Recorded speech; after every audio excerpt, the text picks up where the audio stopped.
प्रिय विद्यार्थियों, online classes में आपका दोबारा से स्वागत है। और ये जो क्लास है आपकी यूपीएससी सेकेंड ईयर फिजिक्स की क्लास है और इसमें जो हम डिस्कस कर रहे हैं पेपर थर्ड। इन सभी क्लासों में हम पेपर थर्ड ही डिस्कस कर रहे हैं। पेपर थर्ड है आपका इलेक्ट्रॉनिक्स।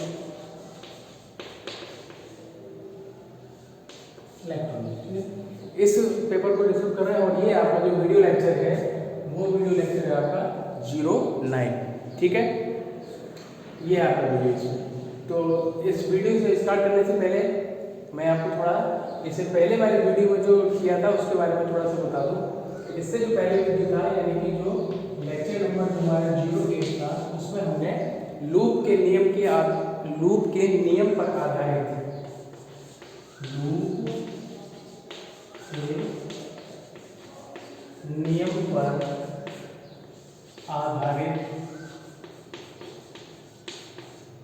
के नियम पर आधारित जो न्यूमेरिकल थे उनको डिस्कस किया था। लूप के नियम पर आधारित प्रश्न क्वेश्चन आंसर उसको हमने हल किया था। ठीक है, एक दो एग्जाम्पल थे, उम्मीद करता हूँ कि आप समझ में आ गया होगा कि लूप के नियम में किस प्रकार से जो है हल किया जाता है। अच्छा, इसमें सबसे मेन जो चीज़ थी, जो सबसे मुख्य जो बात है वो है आपकी KVL। क्योंकि जो किरचॉफ का जो वोल्टेज नियम होता है, किरचॉफ वोल्टा नियम, वो उसका दूसरा नियम किरचॉफ का वोल्टा का दूसरा नियम। पहला नियम KCL होता है, धारा का नियम। तो कल किसी ने मेरे से ये पूछा था, एक क्वेश्चन आया था मेरे पास, डाउट आया था कि सर लूप नियम में KVL का ही प्रयोग क्यों किया जाता है, KCL का प्रयोग क्यों नहीं किया जाता है। ठीक है, तो अब एक चीज ये बताइए कि अगर हम KCL का प्रयोग करेंगे, KCL को आपको पता है KCL क्या होता है। KCL यानी संधि का नियम या धारा का नियम। तो इसका मतलब क्या हुआ कि इसमें आप केवल किसी संधि बिंदु पर आने वाली धाराओं तथा जाने वाली धाराओं का जो बीजगणितीय योगफल होता है वो शून्य के बराबर होता है। अगर इसमें कुल धाराएं दे दी गई और ये कोई संधि बिंदु दे दिया गया, तब किसी का कब यूज करोगे आप वो समझिए। कि जैसे आपको कोई संधि बिंदु दे दिया गया है ना, क्या दे दिया गया, कोई आपको संधि बिंदु दे दिया गया और वहां पर ये बोल दिया गया सवाल में कि I1 I2 धाराएं उस संधि की ओर आ रही हैं तथा I3 I4 धाराएं संधि की ओर वो संधि से दूर जा रही है और सभी धाराओं के मान दे दी कि एक धारा का मान आपसे पूछ लिया गया। तो उस स्थिति में आप यहाँ पर KCL का यूज करोगे। ठीक है, और बाकी एक पूरा परिपथ दे दिया है आपको, जिसमें प्रतिरोध लगा है, वोल्टेज स्रोत लगा है, ठीक है, कुंडली लगा दी है, संधारित्र लगा दिया है, कई अगर एक पूरा परिपथ दे दिया है और उसमें हम फिर वोल्टा का मान पूछेगा आपसे, ठीक है, धारा का मान पूछेगा, प्रतिरोध का मान पूछेगा, तो फिर वहाँ आप KCL का कैसे यूज करोगे। KCL का नियम यही कहता है कि किसी परिपथ में किसी संधि बिंदु पर आने वाली धाराओं तथा संधि से दूर जाने वाली धाराओं का जो बीजगणितीय योगफल होता है वो कैसा होता है, शून्य के बराबर होता है। बस इतना से ये नियम है। तो इस नियम की सहायता से आप परिपथ में किस प्रकार I1 विद्युत धाराओं का मान ज्ञात करेंगे, वोल्टेज का मान ज्ञात करेंगे, तो ये संभव है नहीं इसके द्वारा, है ना। इसलिए हम लूप नियम में किसका प्रयोग करते हैं, KVL यानी किरचॉफ के दूसरे नियम, जिसे ऊर्जा संरक्षण नियम भी कहा जाता है, उसका प्रयोग किया जाता है और KCL का प्रयोग नहीं किया जाता। ठीक है, उम्मीद करते हैं डाउट क्लियर हो गया होगा। चलिए, जब मैं इसको बता दूं, बस यही हमने डिस्कस किया था लेक्चर नंबर 8 में कि लूप के नियम पर आधारित जो क्वेश्चन थे उनको हमने सॉल्व किया था। ठीक है, कल हमने मान निकाले, लास्ट का लेक्चर में हमने आपको Δ1, Δ2, Δ3 और Δz की वैल्यू निकाल दी थी और फॉर्मूला भी मैंने बता दिया था आपको कि I1 बराबर Δ1, I1 बराबर Δ1 अपॉन Δz। ये z है, 2 नहीं समझना इसको, है ना। Δ1 अपॉन में Δz ही रहेगा। इसी प्रकार I2 क्या हो जाएगा, Δ2 अपॉन Δz। I3 क्या हो जाएगा, Δ3 अपॉन Δz। अपॉन में जो वैल्यू रहेगी वो Δz की वैल्यू रहेगी और I1 वो Δ1, Δ2, Δ3 के मान अलग अलग निकाल। ठीक है, तो ये चीज हमने डिस्कस की थी। चलिए इसको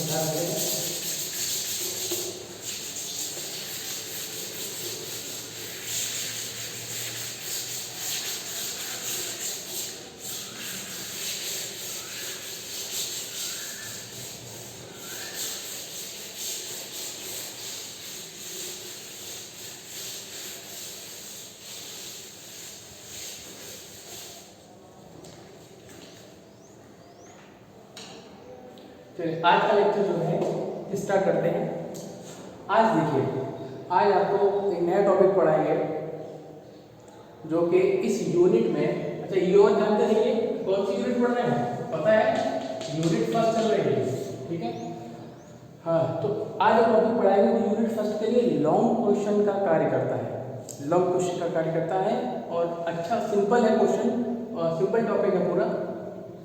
इसको पढ़ेंगे अच्छे से और समझेंगे और जो है इम्पोर्टेंट क्वेश्चन भी बनता है। देखिए सर क्या हेडिंग है,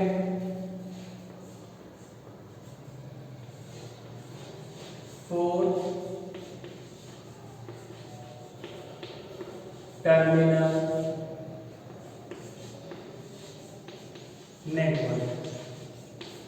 नेटवर्क जालक आप पढ़ चुके हो, वही नेटवर्क है जालक। फोर टर्मिनल नेटवर्क या हिंदी में इसको बोलेंगे चतुर टर्मिनल जालक।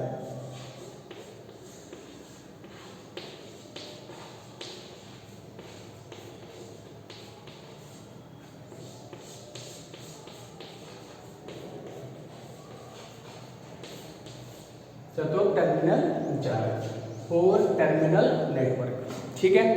आज इसको स्टडी करें। अच्छा, इसका एक और नाम होता है द्विपोर्ट जालक भी कहते हैं इसको। तो यही लिखते हैं हम, कहाँ लिख दो, ठीक है इधर लिखते हैं।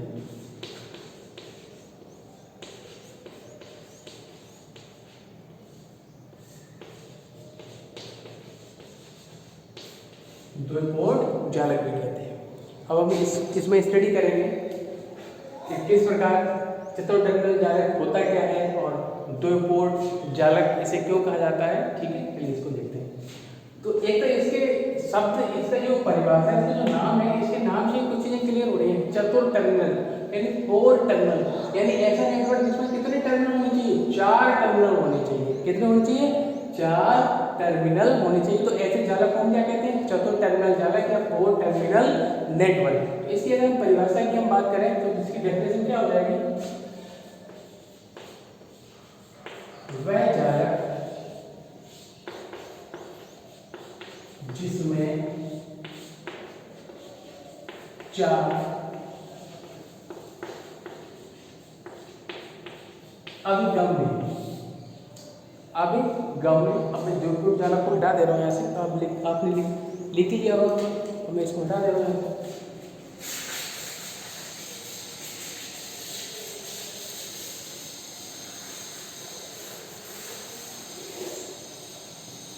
ठीक है, वह जालक जिसमें चार अभिगम्य टर्मिनल को हिंदी में कहते हैं सिरे, है ना। इससे अब यहाँ पे तो अगर चतुर सिरा नहीं कह सकते तो चतुर टर्मिनल बोल दिया है, लेकिन टर्मिनल का जो वास्तविक अर्थ जो होता है वो होता है सिरा एंड। तो अभिगम्य टर्मिनल वह जालक जिसमें चार अभिगम्य टर्मिनल होते हैं, चार अभिगम्य टर्मिनल होते हैं, उसे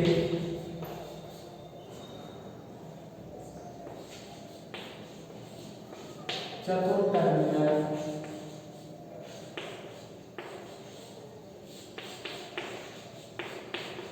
जालक कहा जाता है। चतुर टर्मिनल जालक कहा जाता है। इसमें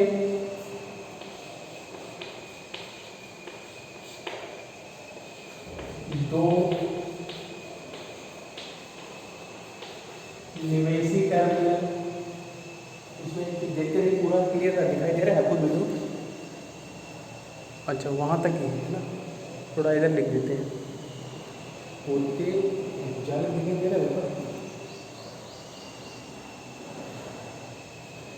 चतुर टर्मिनल जालक, देखो वीडियो में हो सकता है यहाँ पर जो चतुर टर्मिनल लिखा हुआ है इसके आगे शायद पूरा ना दिखाई दे रहा हो, लेकिन मैं आपको बता दूं क्या लिखा है, जालक लिखा है, ठीक है। क्या लिखा है, जालक। अब इसके इधर ही लिखेंगे उधर नहीं लिखेंगे, चतुर टर्मिनल जालक। और ये टर्मिनल होते हैं, दूसरी लाइन देखिए अगर आपको न क्लियर हो, टर्मिनल होते हैं उसे, ठीक है, उसे क्या कहते हैं, चतुर टर्मिनल जालक कहा जाता है। इसमें अब इधर लिखिए, इसमें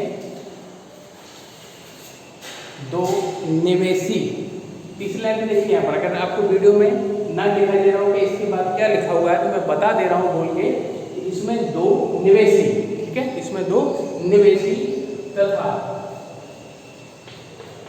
दो निर्गत टर्मिनल होते हैं, निर्गत टर्मिनल होते हैं।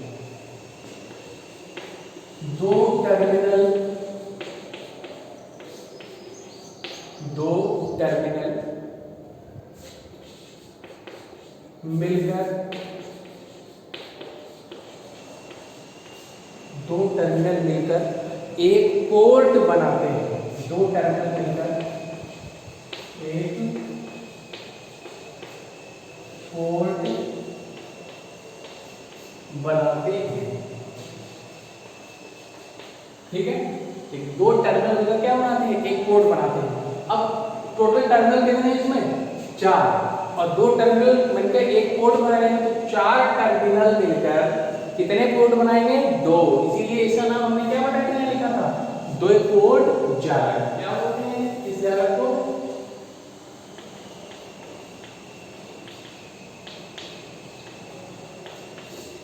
द्वि पोर्ट जालक भी कहा जाता है, ठीक है। दो टर्मिनल मिलकर एक पोर्ट बनाते हैं, इसलिए इसे द्वि पोर्ट जालक भी कहा जाता है। इसलिए इसे द्वि पोर्ट जालक भी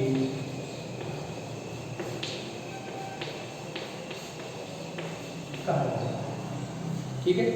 इसका डायग्राम देख लीजिए कि डायग्राम किस प्रकार से होंगे।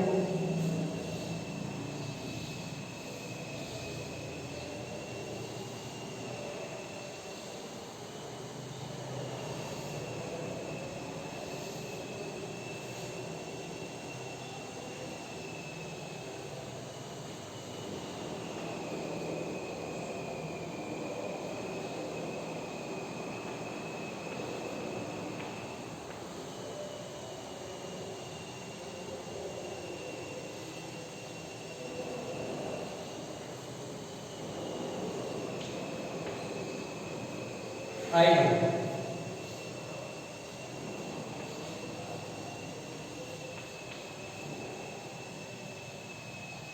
स्मॉल प्रदेश को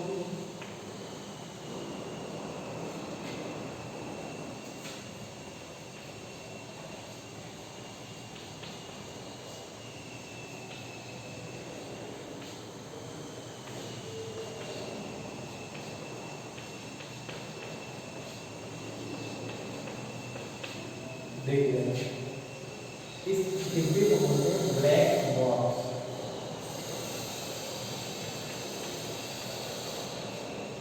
क्लियर दिखाई दे रहा है ना, देखो जरा इसको नोट कर लीजिए, चित्र बनाएंगे, इसको बना लीजिए,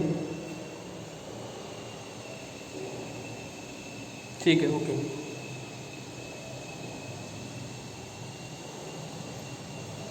निर्गत पोर्ट ये है आपका, ठीक है। एक और इसमें डायग्राम देखो, अभी टर्मिनल समझिए, 1 2 3 और 4। हालांकि हमने इन दोनों टर्मिनल को 1 1 से दिखाया है, उसका कारण ये है कि ये जो पूरा कहलाता है वो निवेशी पोर्ट कहलाता है, इसलिए एक सिरा इसका ये दोनों सिरे हमने जोड़े नहीं, ये ध्यान रखना। ये वाली हमने एरो से दिखाया, इन दोनों के बीच की वोल्टेज है ये प्लस और ये माइनस, ये प्लस और ये माइनस, कितना V1 वो एरो से दिखाया हमने, इधर भी एरो से दिखाया। और ये जो बीच का जो बॉक्स है इसको ब्लैक बॉक्स कहते हैं। ब्लैक बॉक्स में क्या होता है कि परिपथ रहता है एक, और वो भी हिडन परिपथ रहता है, छुपा हुआ पता नहीं रहता कि इसमें किस प्रकार का परिपथ रखा हुआ है, लगा हुआ है इसमें, कि क्या संधारित्र लगा हुआ है, क्या प्रतिरोध प्रेरक है, कुछ पता नहीं रहता, लेकिन परिपथ रहता है इसमें, ठीक है। इसलिए इसको क्या बोलते हैं, ब्लैक बॉक्स। तो ये निवेशी पोर्ट हो गया और ये निर्गत पोर्ट हो गया, 2 पोर्ट हो गए।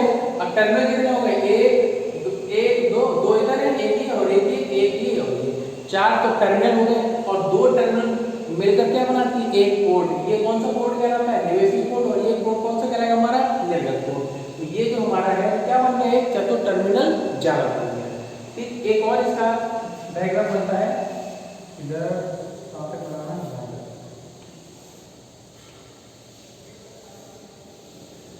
ठीक है, थोड़ा सा चेंज रहेगा।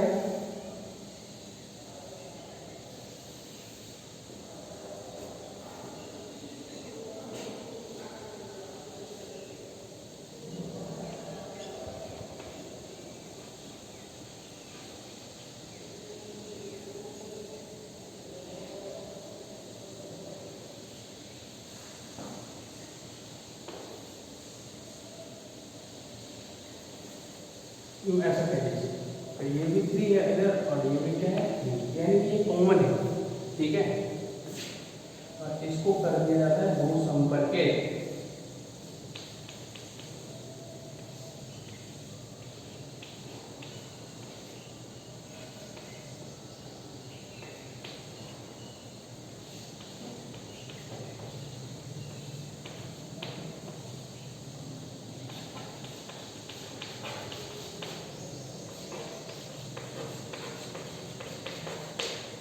ये भी एक द्विपोट धारक है।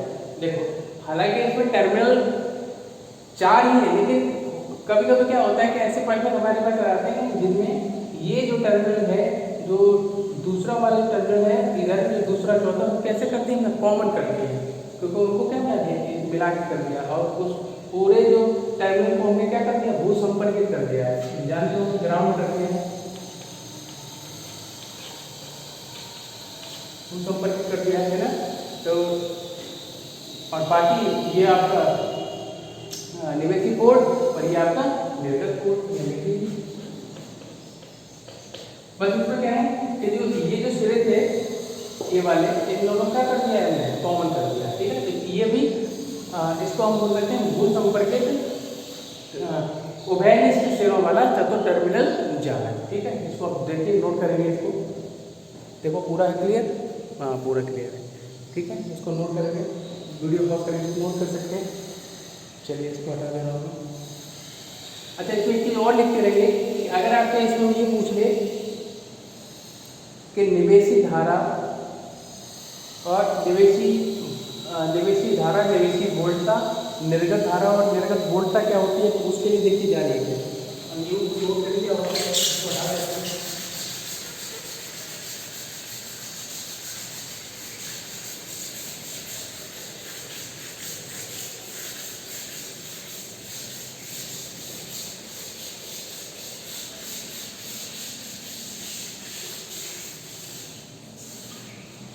हेडिंग आपने डाली है, इसको भी हटा देंगे।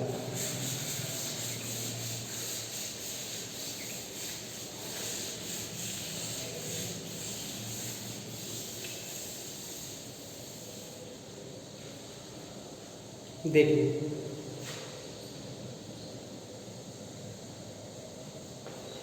चित्र से स्पष्ट है।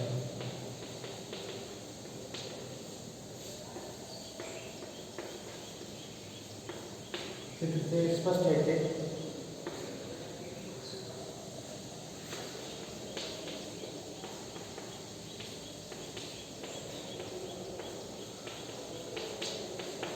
यही तो है V1 I1 और ये I2 राइट है, ध्यान रखना है ना इधर। ठीक है, ये तो देखो क्या है, हमने यहाँ पर स्मॉल कर दिया है, एक ही बात है, कोई प्रॉब्लम नहीं उसका। ठीक है, सेम है। V1 को बोलते हैं निवेशी वोल्टता, चिन्ह परिपाटी के अनुसार जो चतुर टर्मिनल जालक है, जो नेटवर्क की जो चिन्ह परिपाटी होती है उसके आधार पर यहाँ पर इनके नाम रखे जाते हैं। तो इसको बोलते हैं निवेशी वोल्टता, और ये होती है निवेशी धारा, इनपुट करंट। ये होती है आपकी निर्गत वोल्टता,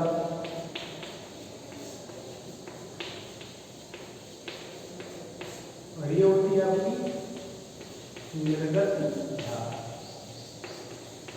ये है इसे। ठीक है, ब्लैक बॉक्स आपको बता दिया और सारी चीजें क्लियर है। निवेशी पोर्ट लेफ्ट साइड वाला बाएं हाथ की तरफ होता है निवेशी पोर्ट, और ये होता है आपका निर्गत। ठीक है, ये चीज पर तो ये है आपका चतुर टर्मिनल जालक। कभी कभी शॉर्ट क्वेश्चन में इसकी परिभाषा पूछ ली, केवल परिभाषा, अभी खत्म नहीं हुआ टॉपिक। आप सोचोगे अभी कह रहे थे आप सर लॉन्ग क्वेश्चन, हाँ लॉन्ग क्वेश्चन नहीं है, लेकिन अगर परिभाषा पूछेगा तो केवल आपको इतना लिखना रहेगा यहाँ तक केवल। ठीक है, अब इसी से संबंधित नेक्स्ट हेडिंग है, इसको हटा दे रहा हूँ।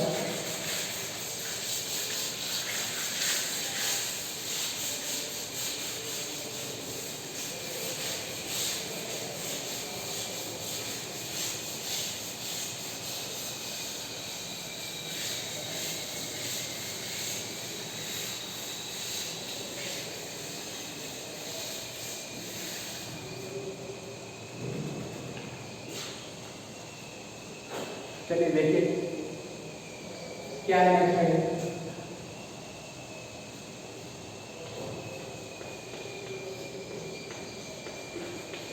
चतुर्थ टर्मिनल जालक के चतुर्थ टर्मिनल जालक के प्राचल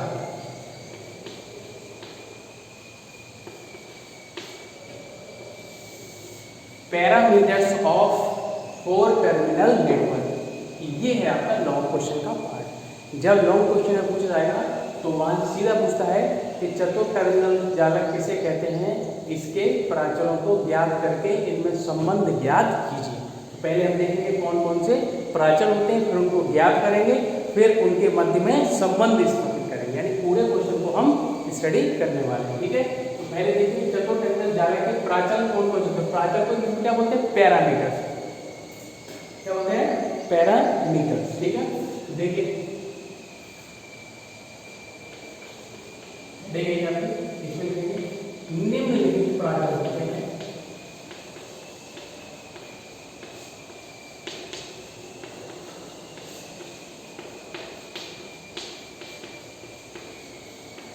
प्राचल होते हैं, कौन कौन होते हैं। फर्स्ट, पहले वाले प्राचल का जो नाम होता है वो खुला परिपथ प्रतिबाधा प्राचल।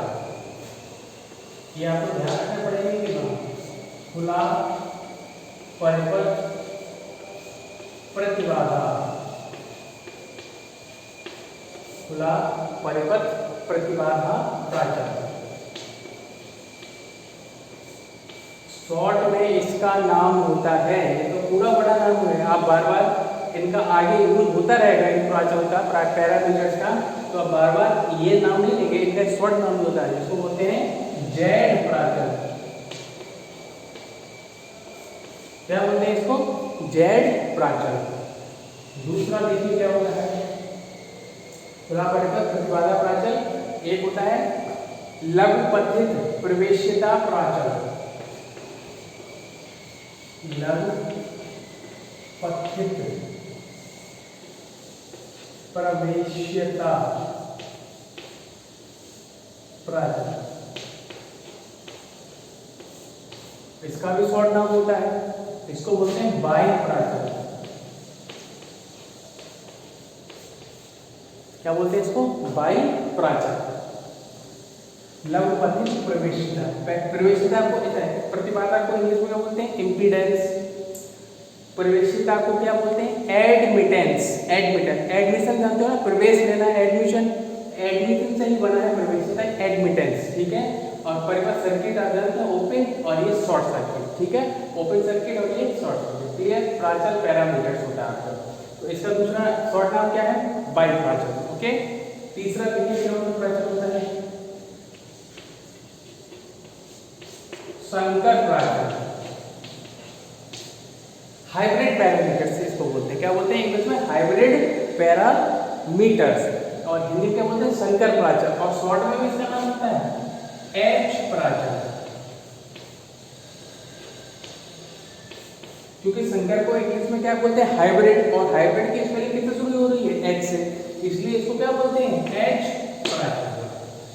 ठीक है, ये तीनों प्राचल है, इसके ध्यान से देख लीजिए, जेड प्राचल, बाई प्राचल और एच प्राचल। हाइब्रिड पैरामीटर्स, और ये आपका एडमिटेंस पैरामीटर्स यानी प्रवेश्यता प्राचल, और ये है आपका प्रतिबाधा प्राचल यानी कि इम्पीडेंस प्राचल या पैरामीटर्स। ठीक है, तो ये अब आप केवल इनको याद रखेंगे, ये जो है जेड प्राचल, बाई प्राचल और ये एच प्राचल, इनको आप ध्यान से पढ़ेंगे। ठीक है, तो आइए स्टार्ट करते हैं हम। पहले वाले प्राचल को हम क्या करेंगे, ड्राइव करेंगे। देखें क्या है प्राचल में, ऐसे इन तीनों प्राचल में क्या करेंगे, पहले ड्राइव करेंगे। ठीक है, फिर इनके बीच में संबंध ज्ञात करेंगे कि जेड और बाई प्राचल में क्या संबंध होता है, बाई और एच में क्या संबंध होता है, जेड एच में क्या होता है, एच वाई में क्या होता है। ठीक है, इन सब चीज़ों को हम पढ़ेंगे। तो आज पहले जो हेडिंग हम डाल रहे हैं इसमें, इसके बाद वो है आपकी खुला परिपथ प्रतिबाधा प्राचल यानी जेड प्राचल ज्ञात करनी है। ठीक है, इसको मैं लिख दे रहा हूँ। हाँ, एक चीज और थोड़ा सा जान लीजिए, ये हेडिंग है, इसको पहले एक डायग्राम बना लेते हैं, ठीक है। कैसे प्राचल ज्ञात, इसको भी डाल दीजिए।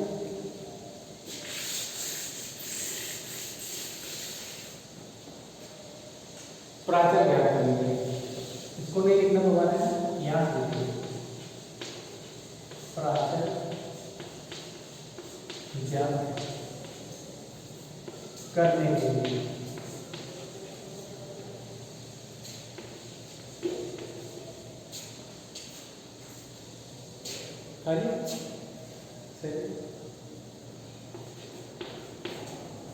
प्राचल ज्ञात करने के लिए, ठीक है।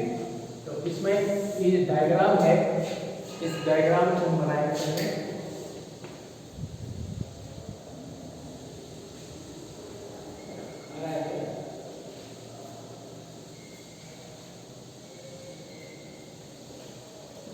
ठीक है, डायग्राम बनाइए, देखिए चलिए।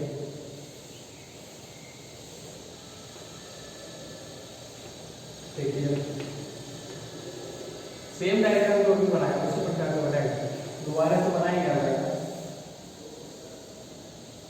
1 1 2 और ये 2, ये है आपका B1 और ये है आपका, अब बड़ा बड़ा तो कोई दिक्कत नहीं, B2 और ये आपका I2, ये आपका निवेशी और ये आपका इस चित्र को बना लीजिए। आप पता है कि B1 और I2 हमने नामांकन करी है, निवेशी वोल्टा, निवेशी धारा, निर्गत वोल्टेज, निर्गत, ठीक है। ये इसको बना लेंगे। अब इसके बाद के हेडिंग डालिए कि खुला परिपथ प्रतिबाधा प्राचल ज्ञात करना है। मैं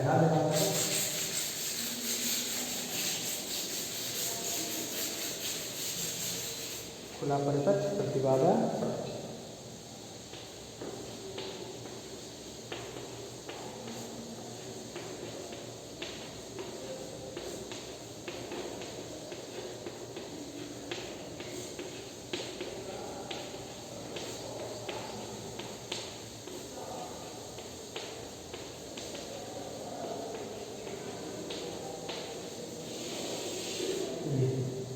ठीक है, इसको हम करेंगे।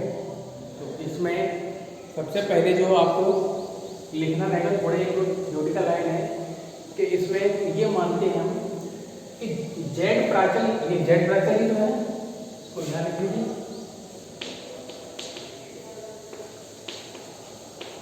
जेड, ठीक। जेड प्राचल ज्ञात करने के लिए हम B1 B2 I1 I2 में से कोई दो चर तो हम स्वतंत्र चर मान लेंगे, और कोई जो दो चर होंगे, बचे हुए दो चर होंगे, उन्हें हम परतंत्र चर मान लेंगे, ठीक है। तो इसका समय के अभाव है तो इसका डेरिवेशन नहीं हो पाएगा, नेक्स्ट लेक्चर में इसका डेरिवेशन, ठीक है। Thank you.